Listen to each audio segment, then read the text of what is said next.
the next gym tip video. So basically, obviously, I've been doing these and I've had a lot of thank you messages saying it's helped them and whatnot. So basically, a lot of people was asking me this on the lives. They were like, when I was going live on TikTok, a lot of people were like, hey, so, we're bulking, what should we do? How many calories should we eat, etc., etc.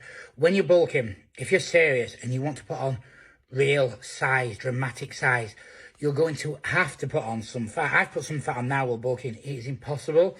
And what you can lean bulk. Now, I'm not saying dirty bulk. I'm eating over 6,000 calories. Can you imagine if I ate chicken and rice for every meal, how much and how large those portions would be? It'd be impossible to eat. So you get to a stage where you'll need to use things to increase your calories. Nuts are good. You can have an handful of nuts, 20 grams of nuts, 260, 280 calories. Boom. So you've got that twice a day. That's an extra 500 calories. There's loads of ways of doing it.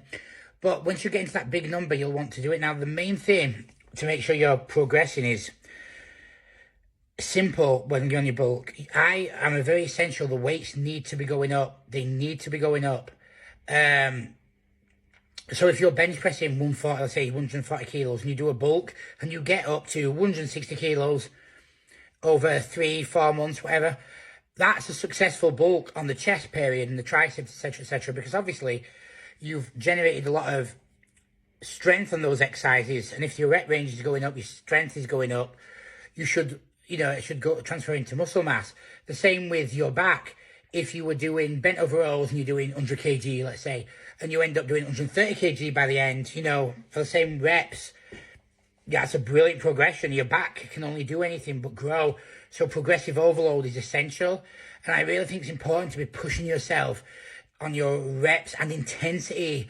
I've become less a fan of volume and more a fan of intensity with training now. And you want to be seeing great progress. So it's very important. But don't worry if you put a bit of fat on. I've put some fat on, as long as you're putting muscle to a much faster. So if you put 2 pounds of fat on, but you put 8 pounds of muscle on, that isn't too bad. 3 pounds of fat, 7 pounds of muscle, as long as it's that way, you don't want it to be 50-50. And likewise then, when you get to the cut, you want to strip the fat off as quick as possible so that you can get back to bulking and, progressing and putting on size. So focus purely on fat burning then. But yeah, when you're bulking, if you put some fat on, that's fine. That's not an excuse to eat like a fucking piglet and be disgusting. But it's an excuse to add in the calories, really push yourself. Make sure you're pushing yourself in the gym. And then them calories aren't going to waste, so that when you cut, people go, oh, wow. Because it's not about how you look on the bulk, remember that. So people are going to me, hey, you look massive in the gym, you've put a lot of size on, blah, blah. Now, I can guarantee you, come March, April, when I'm cutting down, people will go, whoa, you look way bigger than you did in February. I won't. I'll be on like 2,000 calories, less maybe. I will look way bigger because the fat will come off to show just how much muscle mass I've actually added. But during this time, my weights won't be as great. So it'll be about keeping my strength up.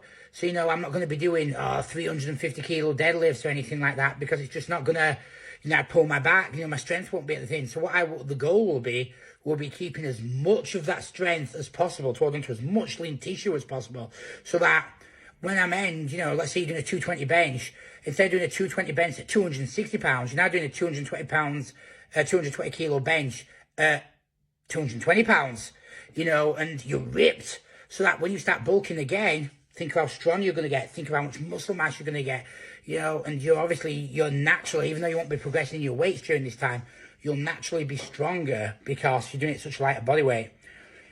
So that's a very important thing.